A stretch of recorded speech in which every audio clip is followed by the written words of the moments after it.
Nampa, Idaho is originally one of the biggest railroad towns in Idaho, and it has quadrupled in size in the last 30 years. And it's been just about that long since the Village Antiques opened here. I haven't been here in many years. It's a place that it just doesn't usually fit into my driving schedule, but today we are here in the middle of the day. So I'm curious to see how this place has changed with all of the influx of people here. I expect that there are things that have floated in that we wouldn't have seen 30 years ago. Well, the gal with her back to us is Velvet. She is the new owner, and she said it's okay for us to film. And wow, this place has really changed over the years, and it looks great. So I'm really curious to see what we'll find in here. Hi everybody. This dolphin looks like one of the dryland pieces, and they sell pretty well. This is only marked 69. They just show it as a signed and numbered piece, so that could be worth looking into. This piece is part of the Santa Anita line called Flowers of Hawaii. Hawaii was not yet a state when this pattern came out around 1950, and they tend to be very well marked. This particular one is the Night Blooming Cereus. I've seen those in bloom in Florida. They're really cool. They only bloom once in a great while, and it's always at night. This decanter here with the pinch size has a bamboo patterning over it that is Japanese. Sometimes these are in Japanese fine silver, sometimes they're in silver plate. This particular one is marked sterling, and the bottle is actually from Edinburgh, but the other part was done later. $69 seems like a pretty good price. I think it has that much value just for the silver.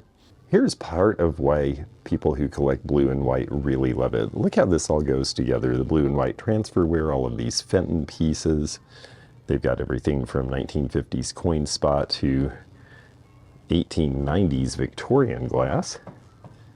It's just a fun way to mix colors. And for a lot of people who are decorating, this is what their collecting is about. This one's an interesting one by Jameson's of California. They were only in business a short time, and the fish flower frog is one of the best pieces they made. This one's priced at $50. It's in perfect condition. In the 1980s, when Santa Fe style was really big, Treasure Craft came out with a whole bunch of cookie jars that celebrated that, including this one with the adobe house. This one has the salt and pepper as well as the cookie jar. There were also canisters available in this line. They want $65 for that set after the discount. Emerald green is a harder Fenton color to find. This vase is $44 after the discount. This dealer's having a 20% off sale right now, so I'm here at the right time. And the thing that looks forgotten and misplaced to me is this. This is a Viking compote with the lobe pattern in the foot. But this one with the discount is going to be under $20, and these days, that just about makes it a buy. There's a couple of layers to this place, so we're going to go under this elk head here and head down the stairs and look at the downstairs first. Someone had a lot of fun doing this French bergère chair with Marilyn Monroe's youthful visage. This is very pretty. They have 300 on it. This is part of the Bluebird line of ceramics that was very popular around 1910. This is a washstand pitcher and bowl set. Lots of companies made it, so I was hoping we would see a maker mark on the bottom, but we don't. This one is likely to be American. The majority of this was made in America, although other countries did make some of the pieces as well. This is a pilgrim glass sack vase from the 1980s, so-called for obvious reasons. Pilgrim cranberry glass was really well made. The colors are really good. A lot of people have trouble distinguishing it from new because it was being done in the 80s and 90s, and a lot of the copycat styles look like what it looked like when it was there as the original. And for that reason, I don't think it's as widely collected now as it will be in the future. There's lots of good catalogs and records and books on pilgrim glass, though, so you can identify their pieces pretty easily. This little tin here is an interesting thing to me because this is the Sirocco cure for the tobacco habit. It might not have been until 1964 that the Surgeon General told us that tobacco was not good for you, but people were aware of that a long time before. And this tin from about the 1910s indicates that people were concerned about getting off of the nicotine a lot earlier than we realize. I always look at water skis because I sell in Florida, and Cypress Garden skis were one of the big brands from that time.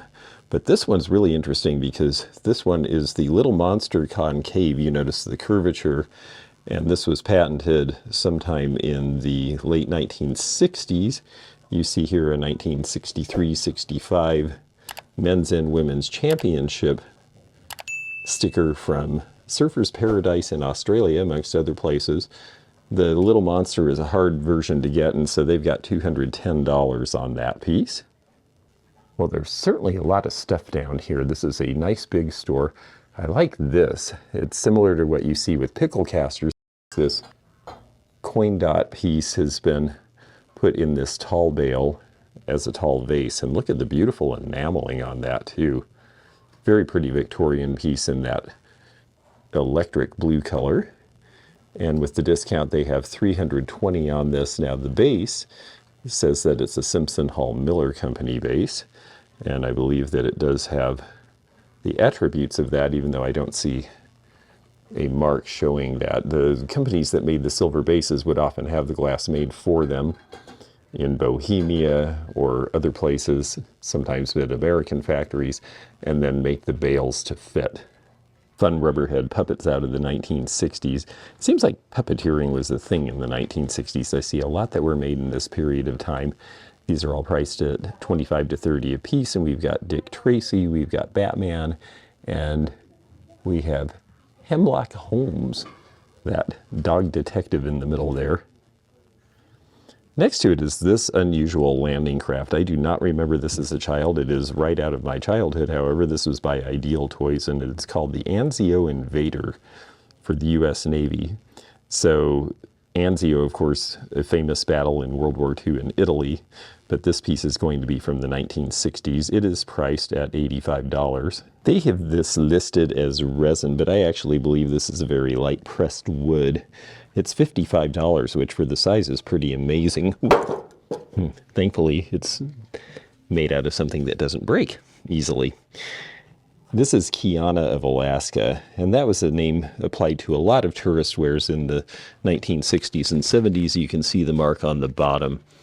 So Kiana pieces are not as valuable or famous as some of the original studio artists who did this sort of work later.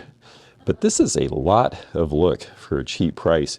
And because it is actually wood rather than resin, I think that's a good deal.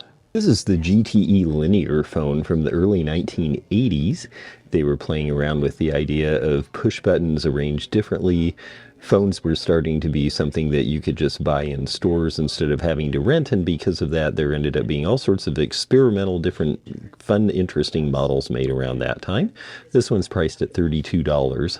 There's quite a lot of American oak in this store, I'm noticing. Some really beautiful pieces. This huge pew that has not been cut down. So often pews have been cut down into smaller pieces because people can't use something this big. But if you had a huge porch, that would be fantastic. Or a big waiting area in front of a restaurant. Next to it, we have this American oak table. And while it's kind of your typical lamp table in a sense, it's a lot fancier than they usually are because it has a lot of carving on the top. Fairly shallow carving in an Art Nouveau pattern. And it looks to me like it might have been a heat press carving from the way it's done. It's substantial, it's not rickety, and that's why it's priced at $350. We see simple versions of this for about $100 to $150 a lot, but they are very unornamented, oftentimes of lesser woods, and generally not very stable compared to this. Well, there is a bargain staring at us. This is upside down in the case, so you can't really see the detail, but this is one of the Russian fairy tale boxes.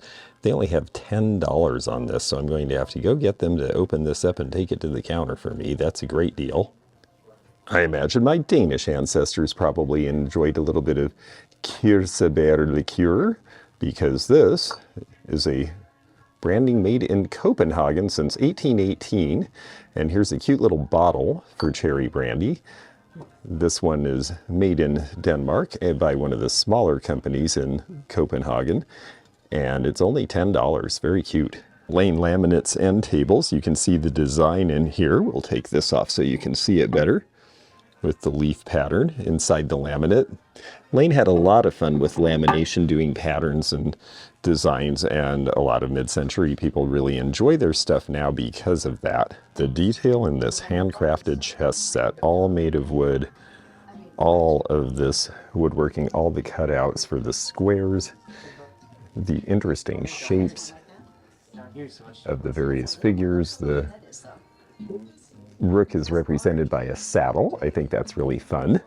Very, very pretty decoration. This looks like something that you would expect to have been made somewhere in the northern countries of Europe, looking at the craft. But I believe that this was actually done by somebody here in Idaho who had this background. And they are asking $1,000 for this set. Chess sets are very, very collectible. And it's a really interesting card table set that it's on, because it's got these great 1920s chairs with the pads on the bottom and the hand painting in the back. And it's even got the trim that matches. And they want $400 for that card table set. This is a rather fancy one. It makes me think that it might have been used shipboard or in some other location other than just a home, because that's a lot of detail for a home card table set. This space has a lot of decoys, including these unusual cloth versions. These are called duck-ins, made in St. Louis around 1950. And you notice they're headless, it's just the body. They're just trying to attract other ducks to fly down to a pond where the hunter is sitting. That's the idea behind them. So sometimes you see full body, and there's some really good ones here. This one's Armstrong Featherweight, and this is the hen from about 1940, and this one is the drake. This one was made in the 1940s or 50s on Whidbey Island over in Washington. It's nice that they have this information. McCall Decoy Company was a company in Whidbey Island that was not there for very long, only about 10 years. They made this pintail drake as well. These are later ones that were done by carvers and painters. When decoy collecting became very popular in the 1980s as part of the preppy craze, well, then all of a sudden people started collecting the old ones, and new carvers saw that there was a market. And so Troy Ward, who's a painter and carver, did these, and a whole lot of people actually started carving. And some of the carved and painted pieces are actually more valuable than the original ones that they were patterned from. This one was done for L.L. Bean in the 1950s. It's cork. There's a fellow by the name of Sewell who did a lot of their work, and those are very collectible. This one is priced at $75. And the Canadian geese, we often at older estate sales will see these. These are these fiber full bodies, and they were done, gosh, probably in the 1970s or so. This is an old field phone, likely from the U.S. Army Signal Corps or some similar outfit during the time of the Second World War. Lurking back in the corner, well, gee, the blacklight room is here. I really like this piece on the stand here. This is Burmese glass, and I believe that this is a Victorian Burmese. Look at the color of that. Just fantastic. The stand is very nice as well. It does look like it's original to the piece. Then we have a lot of our 1930s Depression glass pieces in here, as well as a Fenton dealer sign. You don't see that in the Vaseline green very often. And this piece down here, which is loosely based on Consolidated's Catalonian patterns of the 1920s, but was made a little bit after. All right, let's see what else is on the main floor. Well, this table pretty much tells you how to use it right there, doesn't it? Because the way it's carved, it has little places for all your cups and saucers and a tray to sit in the middle. And that's about it, because the carving detail, which is really neat looking, if you had all this stuff off this, it'd be pleasant to see. But it definitely means that you're going to use it for the use that they have prescribed. This is from about the 1940s, made of walnut in America. Metal record stand with a place to put your turntable and your records underneath. This is $89, right out of the early 60s. I have to admit that sunflower is one of my favorite Pyrex patterns. I've just gotten a bunch of Pyrex, but there wasn't any sunflower in it. The two-piece with the lid is $59. They seem to be selling for that these days. And the larger bowl here is $65. And they also have the Red Friendship bird, another pattern I really like from that era. Gosh, a Canada dry display. It took me a long time to sell mine, and ever since I've sold it, I've missed it and wished I still had it for display. But they have 600 on theirs, and I only got 100 for mine, so I think theirs is going to stay in display for a while. When you see these 1930s carafes, If they have everything, they generally are going to have that wooden handle. Oftentimes these got loose where the screws are, or are missing, or were removed. And because of that, this one's a little harder to find. This is a rumrill piece. So this was originally made by Red Wing for George Rumrill in the 1930s. He then switched his allegiance to Shawnee and had them make his items after that. And they have Bauer ? But Rumrill was his own person, although he didn't make any of his own stuff. His name is Collectible. And the price on that one is $85. Natural stone became a type of thing that people wanted to use for cooking at a certain point, where it's unglazed, and this Hager Pig natural stone piece is $55. You see all the wear is on the bottom because, of course, it is a mold and was meant to be used this way. Not so many North American Parts Association stores anymore, but Nampa was a fixture in a lot of small towns for a long time. You still see Nampa stores around some places, and this panel from a 1970s Nampa store is $65. Next to it is a nice 1950s mirror with the etched edging there. This one's very pretty. They have $359 on this. They said this one is a Turner out of Chicago. Yes, the same Turner that did the flamingos and the Prince of Quarters. Mirrors were actually their original business. And so this is why Turner made the flamingo prints, because they could put the mirrored edges around them and sell more mirror. We are in the Treasure Valley and it is farm country, and you are going to see cast iron wheels from farm equipment, and you are going to see things like this very large double branding iron. That looks painful. If you were cattle, you would want to be somewhere where the brand was really simple, wouldn't you? This is priced at $59 because it's a big two-handle, but a lot of people enjoy decorating with this sort of thing now. Well, with the Supreme Court constantly being in the news lately, Supreme Court reporter might be something that would be of interest to people. These cover various terms over the years, and you can see this goes all the way from 1900 to 1948. And will document all of the discussions at the Supreme Court. They also have the U.S. version of the Supreme Court Digest up here. Was this painted by Troy or by Mick? Well, the chances are it was not painted by anybody with those names. This looks like a factory painting from one of the houses that would have made large paintings that you sold in furniture stores, and they were very big in the 1960s. They tend to be rough impressions in 60s era colors, and they're really fun. It's a large piece of art for an inexpensive price. Nowadays, this one's priced at $325. Nice selection of Red Wing crocks here. They are measured in gallons, so you see the 2-gallon, the 5-gallon, and the 8-gallon. That gets to be pretty heavy when you have to pick it up to move it. No lids on these, but the lids would definitely make them even more valuable. But anything that has the Red Wing wings on it seems to be pretty popular now. And yes, they did use this same Red Wing mark on the back stamp of a lot of their dinnerware. It was the same company. The Red Wing Union Stoneware Company begot the Red Wing Dinnerware Company. English companies and Capodimonte in Italy, as you see on the second shelf, were all very well known for these applied florals, very popular in the 1960s and early 70s. Also very prone to have damage, as this one does, because of their intricacy. So really looking these over well for condition is the most important part if you're a collector or a reseller looking at these. But there is a customer for them, because that delicacy is also what appeals to people. This one's interesting with the daffodils or narcissus. This is by Ainsley, which is one of the English companies that was the most prolific in these. It's priced at $80. I don't see that flower very often at all in these arrangements. He's got a kick out of these. Maybe it was because he lived in a place where fresh fruit was hard to get, or you just wanted to cover your fresh fruit so the stuff stayed off of it. But these were by Shawnee, and they have the fruit right on the cover. And then on the bottom, a nice Shawnee mark. This is priced at $49.95. You don't really see these in good condition much anymore, out of the 1940s. I just got the entire complete set of Amish butterprint refrigerator dishes. I did not get any of this pattern, though. I really like that with the black and the roosters. The snowflake pattern, I've got a piece I'm trying to find a lid for. Pyrex is still really, really hot in this market.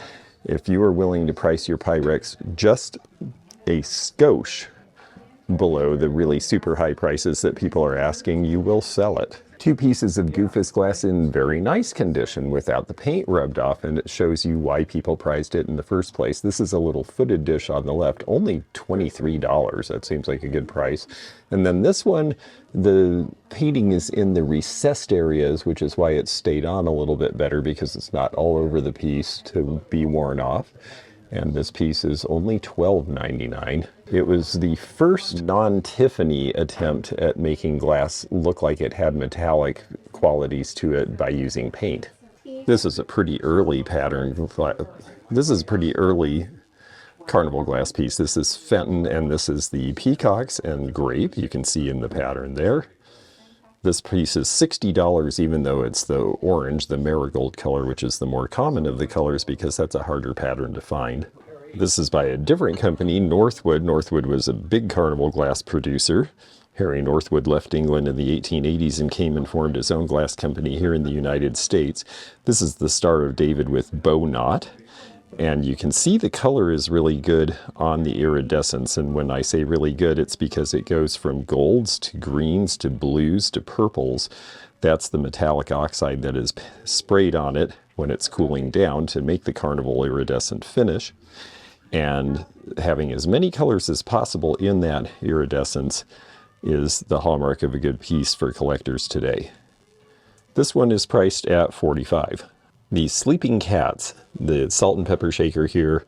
This is an earlier piece by Fitz and Floyd from around 1980, and they're just cute. These are priced at $20. Fun juvenile quilt here with Humpty Dumpty and the hobby horse and some other juvenile motifs, and of course the intermediate fabric there with the lambs. That's very sweet.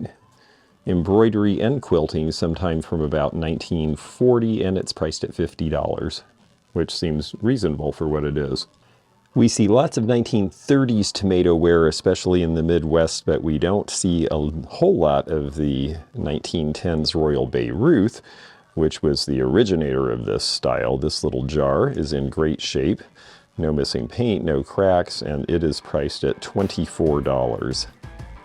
I like to show things like that that were made originally by one company and then copied later so that collectors can figure out what the origins of some of their favorite things are. And if you're enjoying learning along with me, well, please do click that button to be notified of future videos if you're a subscriber. Oh, but wait, if you're not a subscriber, the first thing you need to do is subscribe, because that way you can be notified of future videos and you will be able to keep up with us in all the fun places we go on our journeys across the United States and North America looking for antiques and vintage items. There is a luggage set in a very 1970s lavender blue color that I haven't seen before. These are really fun. They are not inexpensive, but I've seen some of these really odd colors and patterns selling for big prices in luggage lately. These prints are Edward Bisson, and they're in 1910s oval convex glass frames. They're very pretty. The way they've been double matted, they are original prints that probably predate these frames by about 10 or 15 years. And somebody found a nice set of frames and had them done to match. Originally, you would have seen a full print that would have been cut to actually match the shape of the glass in these. Lawnware is a very specific 1970s collectible. You'll see planters made out of it, in this case a lamp. I have to say, with the pink and in good condition like this, that's actually a whole lot of fun. They are asking $120 for it. But you'll see a lot of those lawnware pieces that are left over from when they were being used in lawns. This looks like it was a fun film in 1963, just a little bit before my time, An American in Paris, using George Gershwin music, of course. Gene Kelly was in it. That would be later in his career. Vincente Minnelli was the director. Of course, that's Liza Minnelli's father. More handsome American oak. This is a nice side-by-side. I finally sold mine. I got $300 for mine, but this one is definitely nicer, priced at $6. This is a very handsome American oak sideboard, chest of drawers. You could use this in a living room or a dining room for extra space, storage, and display. That's a very handsome piece with the applied carving, and this one is priced at $12.50. There is a very pretty piece of glass on the top there. This one's priced at $79. This is definitely Murano, as is the basket here. This one's only $40. Lots of gold, lots of applied bubbles. Originally had a label on the bottom. And with this gold Murano is a bunch of Hollywood Regency style dresser stuff. $95 on the big perfume with the rose is actually a good price these days. And I like the bowl that it's sitting in with the cherub sitting on the side for $45. The tube here, which would have held cotton balls or the like, or makeup brushes, that sort of thing, $39.99. And then I like the little cherub mirror here. This one is priced at $75. The prices are pretty good on the Yarodoro. The Market Days, the woman with the wrap on the top of her head, is priced at $69.95. The seated boy is only $29. I've never seen the girl in the crib before. And then we have the jester playing accordion, and that one's priced at $45. They're hard to find in good condition, but I love these celluloid dresser boxes. Now this one has a good hinge, which is important. It's got a nice farm scene on it. It opens up. Oh, it even has the original brush. There would have been a comb in there at one time as well. It's peeling just a little here, but I think that could be fixed, and that is an issue. You have to watch for that, but that's right on the corner and it's all still there, so I think that could be fixed. It's cute for $29. I have to say I'm tempted by it because I just don't see these anymore. Well, we're in farm country, so we're going to see a lot of briars related to farm animals. Black Beauty is only $19. It says it doesn't stand well, though. They could sometimes get warped in the sun if people left them in windows, so you do want to make sure that they're freestanding.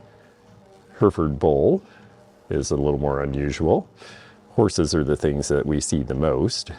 Set of Blendo in the lavender here. It's $39, which is a good price, but you can tell it's been dishwashed a few times because it's got a little bit of disturbance to that color, and that's a hard thing to do anything about. And then we have this set, which is a zombie set, and I like the drip glaze. This is Allen's of California. It's very similar to Wine Art of Oklahoma's Frosty Fudge and other similar offerings from the late 1950s. And they have $60 on this set with the pitcher. This Art Deco tray is really cool. It has a little bit of wear, a few scratches, normal for the age though. And this one's by Westinghouse, and there it says Westinghouse micarta tray.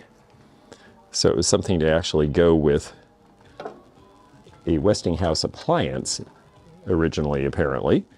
That's a really cool piece for $15. And here is a groovy circa 1970 vacuum cleaner bench. Originally, these hooks would have held the pieces of the vacuum cleaner, the various hoses and attachments. And then when you push the top shut here, then you have this great bench to sit on. $75 is not a bad price for this. It'd be even better if it had the vacuum in it. Then Zena would want it, because it's orange and would be a vacuum. The Great Cluster Cookie Jar definitely wins on strangeness. And the colors look 1950s or 60s. This is a mark that we traditionally associate with the California potteries. There were a couple of California potteries who used that mark.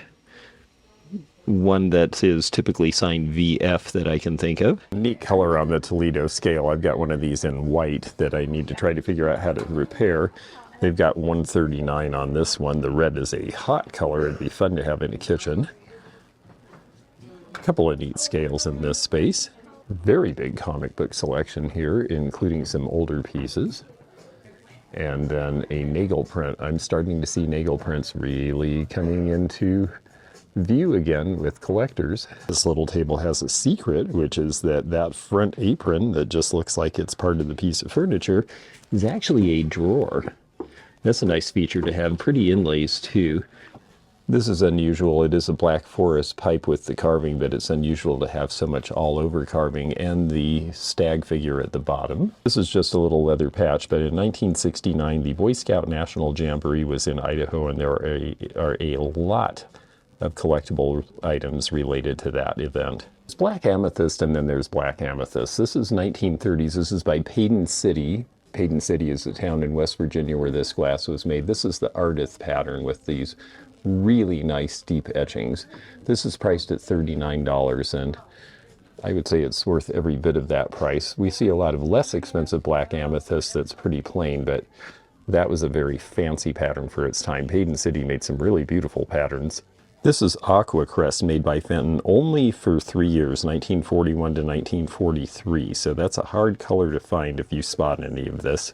Cute little Sorrento tea cart. And on top of it are 3 hall pieces. The center, of course, being the cookie jar. And then we have the yellow airflow teapot on the right. And this cute one with the daisies on the left.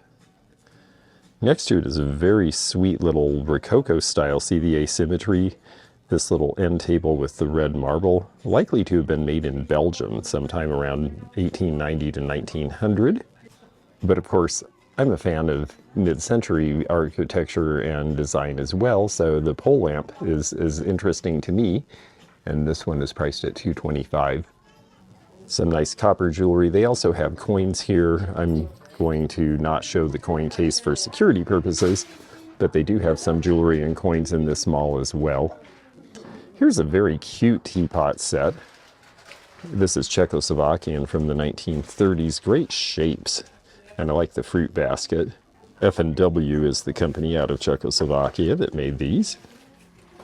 And they have this set priced at $39, but it is missing the lid to the sugar bowl. You could still use it as an open sugar though.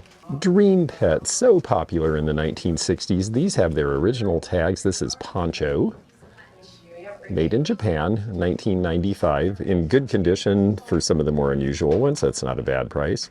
This one is the Navy Dream Pet. You can see the R. Dakin Dream Pet tag on the back of that. This one has its original paper tag, Treasure Pets. This is by Kelvin. So Kelvin basically ripped off the Dream Pet idea, but it's basically the same thing. And here's our quote, "I never saw a purple cow. I never hoped to see one, but I can tell you anyhow, I'd rather see than be one."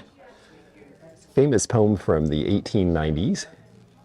We talked about that when I sold the Brayton Laguna piece in one of my eBay listings recently. That was also a purple cow. This one's $28.95. They're just cute as can be. And if they haven't been left in the window to fade, then the colors will be strong, and that's what you're looking for. But these are all in really great shape with the original tags and all. And then this one here is another company, Kmart, who made similar items as well.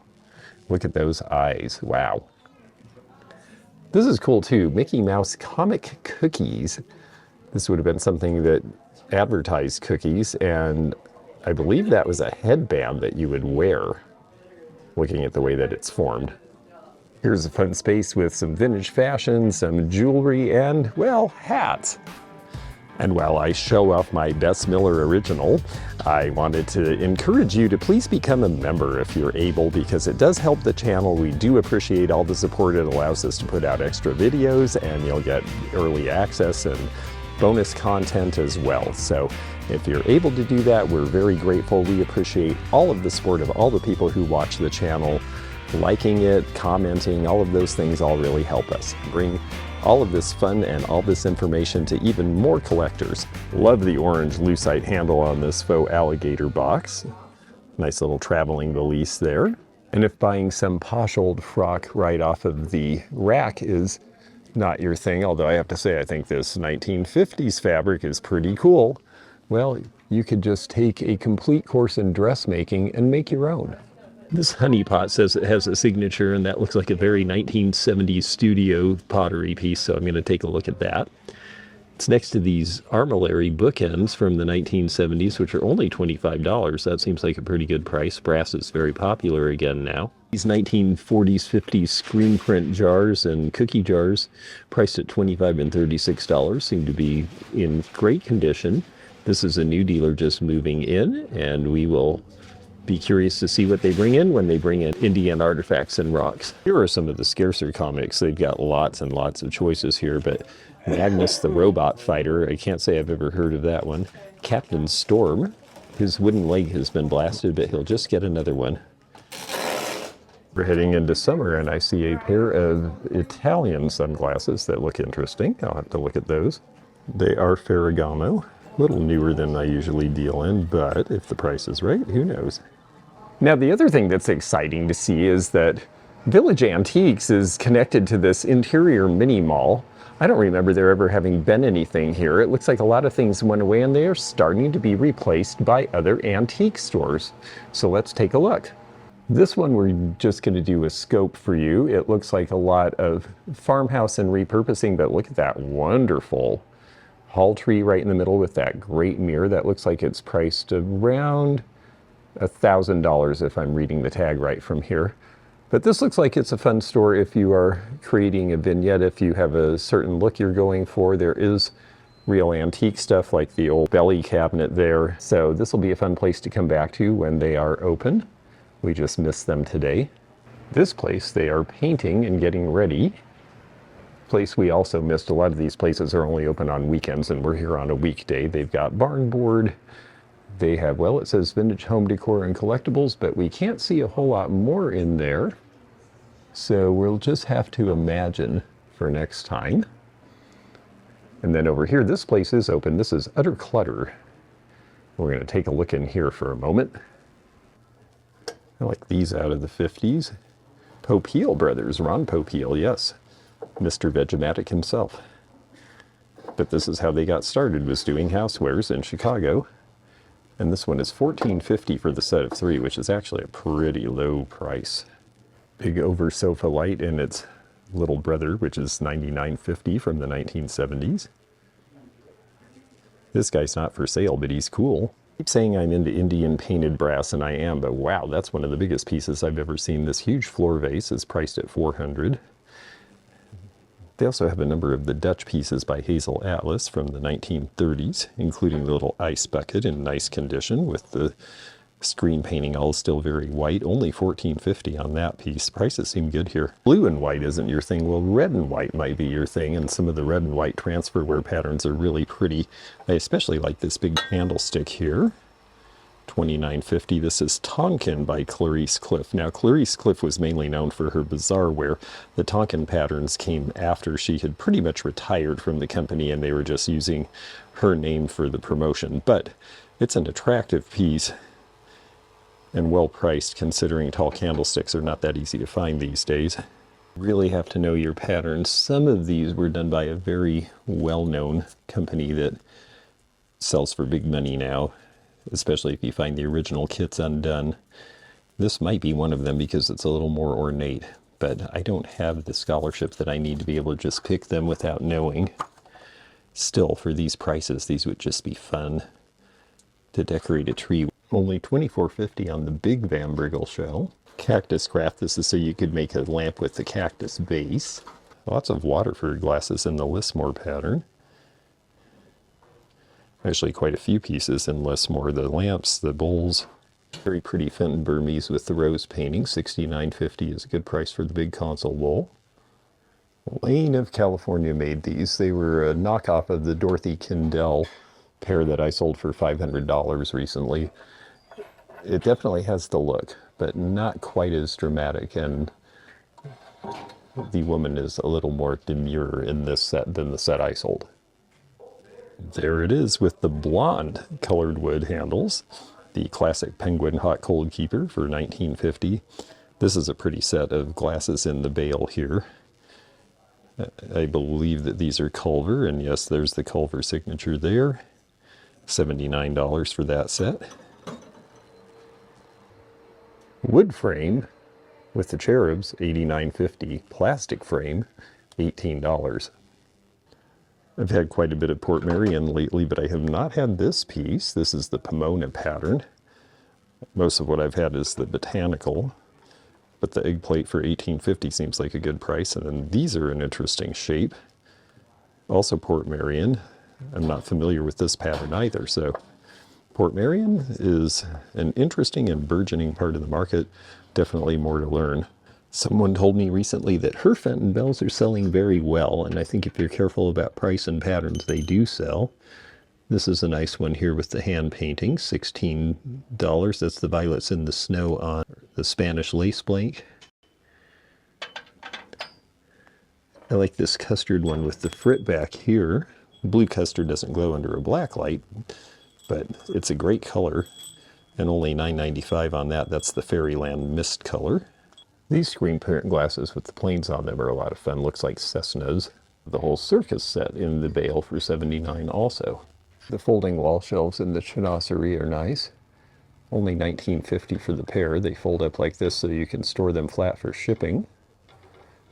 These should date to about 1940. And I like the ribbon lady here for $12.50. She's got a good background. Even the detail in the hair painted in is cute. These were very popular to make in the 1930s. And there's a nice deco frame for $14.50 as well. So the prices are good in this place. All this Francoma in the Sunshine Yellow is $64.50 for all of it. Really like the camel warmer and the big casserole in the Plainsman pattern. Seems like a good price for all those pieces. Very happy 1970s color. And then this piece is interesting. Definitely has wear, opalescent, has age. Oh yes, I like that. Looks Venetian to me. Little set of metal stacking tables there for $79.50. That would be very fun to use at a show. And it looks like there's more shops in the surrounding area as well. Well, we started at the Village Antiques and we ended up on the side street outside of Utter Clutter. This is a fun little stop, and it looks like it's going to be more fun the next time I come in with all these new shops coming in. So if you're heading through the Boise, Idaho area, stop in Nampa. It looks like there's going to be more to see. So Village Square in Nampa, this is the place. Do you think so? Oh, I think so too.